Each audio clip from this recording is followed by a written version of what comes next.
Gumagana kanilang mga buzzers. Paunahan to, kaway sa kanan! Unang tanong. Random tayo ngayon. Wala tayong specific category. Halo-halo. Ganda yan.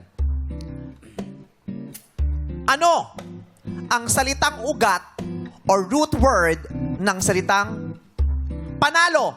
1. I believe salitang ugat ito. I believe ito ay Tagalog.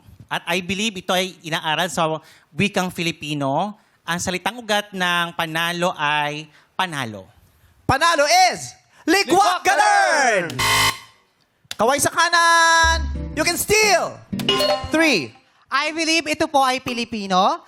I believe ito po ay dapat malaman ng mga kabataan. And I believe parte ito ng ating subject na Filipino. Ang tamang sagot po ay nanalo. And I thank you. Nanalo is Ligwak Galern!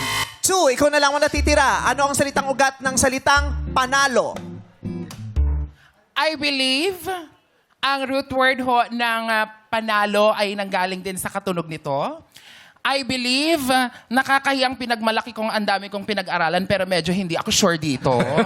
Pero I believe mas nakakayang summa cum laude and everything. Pero mali ang dito.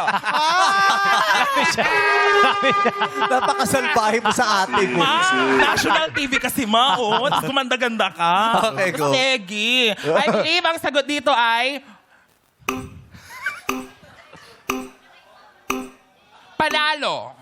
Panalo is Ligwak Galern! Yun din sinabi.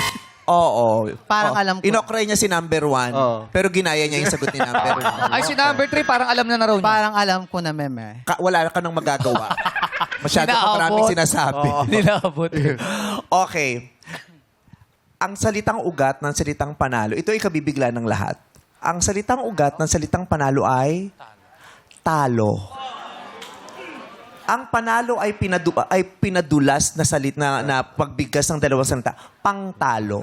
Oh. Pangtalo, kaya siya naging panalo. Oh. Akala ng mga tao, ang kabaliktaran ng talo ay panalo. Hindi. Ang kabaliktaran ng talo ay wagi or tagumpay. Yun pala. Oo.